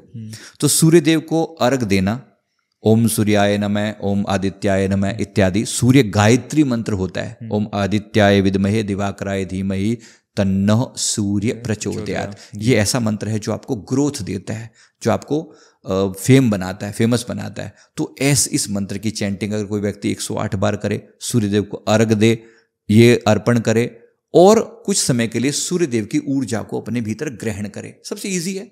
मैं कहता हूँ आप सूर्यदेव के सामने खड़े तो हो जाओ, सनातन के नियम पालन हो गए, सूर्यदेव की ऊर्जा प्रत्यक्ष आपके साथ के 7 चक्रों के ऊपर डायरेक्ट जाती है, तो ये आपकी सीधी एनर्जी आपने अब्जॉर्व कर ली। प्लस सूर्यदेव की ऊर्जा से आपका स्टमक बैलेंस रहने लगा, तो हेल्थ ठीक रहने लगी। सूर्यदेव आपको पद, यश, मान, सम्मान देते हैं, वो भी ठीक हो गया। अब रही बात रिश्तों की, रिश्ते भी आपको अपने लेवल पर सुधारने हैं, डार्कनेस समाप्त करनी है रिश्तों की, तो वो दोनों चीज़ों में आपको ग्रोथ मिलेगी। जी, तो इन तरह से हम सूर्यदेव की कृपा पा सकते हैं। बिल्कुल। पंच तत्वों से जुड़ा हुआ कोई भी ध्यान करोगे ना, तो आपको बहुत रिलैक्स मिलेगा, बहुत आनंद मिलेगा। मैं कह रहा हूँ ज़्यादा कॉम्प्लिकेट मत करो चीज़ों को, बट जैसे 7 चक्रों की साधना सदा है हमारे यहाँ पर बताया गया, पतंजलि जो 7 चक्र बताए गए हैं योग में, तो योग के 7 चक्रों पे अगर आप प्रत्येक चक्र पर केवल 3 मिनट का समय भी दे देना, तो चक्र बैलेंस होने लगेंगे। चक्र सीधे सीधे आपकी पर्सनैलिटी को बैलेंस करते हैं। तो मेडिटेशन में अगर एक लाइन में मैं अगर डिफाइन करूं, meditation is simply appointment with my self, कि मैं अपने साथ हूं, मैं अपने ऊपर काम कर रहा हूं, अपनी डार्कनेस पर काम कर रहा हूं। और 2026 इस मामले में मुझे फेवर कर रहा है कि मेरी अंदर की डार्कनेस, मेरे अंदर कहीं गिल्ट जमा पड़ा है, मेरे अंदर कहीं क्रोध अटका पड़ा है, मैं उसको रिलीज कर दूं। अभी फॉरगिवनेस सीख करूं, मैंने गलतियां करी तो मैं फॉरगिवनेस मांग लूं, और किसी ने गलती करी तो मैं उसे फॉरगिव करके अब आगे बढ़ूं। अटकने का समय नहीं है। तो जो व्यक्ति भी ऐसा करेगा वो खुद भी चमकेगा सूर्य की तरह, और दूसरों को भी चमकने का मौका देगा। सो ऑल इन ऑल हम ये कह सकते हैं कि 2026 से डरने की ज़रूरत नहीं है। क्योंकि अब ये ना एक बहुत बड़ा सवाल आ जाता है लोगों को, जैसे 25 से लोग डर के निकल रहे हैं बाहर, 26 से डरने की जरूरत नहीं है। नहीं, बिल्कुल नहीं, डरिए मत। कुछ घटनाओं को आप नहीं बदल सकते जी, ग्लोबल लेवल की जो घटनाएं हैं उन्हें स्वीकार करने के लिए तैयार रहिए। मैं नहीं कह रहा हूँ चेंज आएगा नहीं, आएगा जी, पुराने पैटर्न टूटेंगे तो बाहर के लेवल पे भी बड़ा चेंज आएगा, रिश्ते भी टूटेंगे, बनेंगे भी सही, लेकिन आप अपने लेवल पर तो ग्रोथ करो ना। हाँ, जिन चीजों को मैं नहीं बदल सकता उन्हें मैं स्वीकार करूं, जिनको मैं बदल सकता हूं उसके लिए मैं तैयार हूं जी। राइट। मेरा अपना पर्सनल लेवल तो मैं कर ही सकता हूं ना। बिल्कुल सर, तो बेसिकली बिना डरे इस साल में एंटर करें, 100% आनंद से, प्रसन्नता के साथ सूर्य देव का स्वागत कीजिए, तो जीवन में ग्रोथ ही ग्रोथ होने वाली है। और आपने तो डेफिनेटली वैसे भी बता ही दिया कि कैसे सूर्यदेव की कृपा पाएं और इंडिविजुअल लेवल पे ग्रो करें। आई गेस हम सब भी अगर इंडिविजुअल लेवल पे ग्रो करेंगे तो ऑल ओवर भी नेशनल लेवल पे हमारी पूरी कंट्री ग्रो कर पाएगी, अगर सारे लोग ही एक साथ ग्रो कर रहे होंगे। तो स्पिरिचुअली भी हम ग्रो करेंगे, पर्सनली भी, फाइनेंशियली भी। और भारत को विश्व गुरु बनना है। बिल्कुल, ये नींव जो है ना अभी रखी जा रही है समझो, और आप और हम साक्षी हैं इस बात के। धन्य भाग मनाएं कि हमें कहीं ना कहीं सेवा का मौका मिल रहा है जी। वरना समय तो पहले भी बड़े आए, लेकिन अब जो समय आ रहा है ना ये राइज का समय है। इस समय में जो हम कर सकते हैं सनातन के लिए करें। धर्मो रक्षति रक्षित है, धर्म की रक्षा करेंगे। धर्म इंडिविजुअल लेवल पर भी होता है और धर्म ग्लोबल लेवल पर भी होता है। तो एक देश के लेवल पर अपने जो बड़े लेवल पर अगर कुछ प्रयास कर सकते हैं वो करें, और इंडिविजुअल लेवल पर तो जरूर करें। मैं अपने धर्म की रक्षा इंडिविजुअली नहीं करूंगा तो दूसरे मेरे लिए नहीं कर पाएंगे। अगर मैं खुद के मैंने अपनी डार्कनेस पर कंट्रोल कर लिया तो मेरे भीतर भी सूर्य उदय होगा। हुआ है। आज जिन जिन लोगों को आप संसार में एकदम ब्राइटन फॉर्म में देखते हो, इन्होंने जरूर अंधेरों के साथ अपनी गुफ्तगू की होगी, तभी आज ये हाई लेवल पर बैठे हैं। और मैं सभी को कह रहा हूँ प्लीज अपने अंदर की डार्कनेस को स्वीकार करने के लिए तैयार रहिए, और उसको ओवरकम करने का गोल्डन चांस मिल रहा है 2026 में। बहुत अमेजिंग मैसेज दिया संजीव सर ने while concluding the podcast. Thank you so much sir, आपने अपना इतना इंपॉर्टेंट टाइम हमें दिया।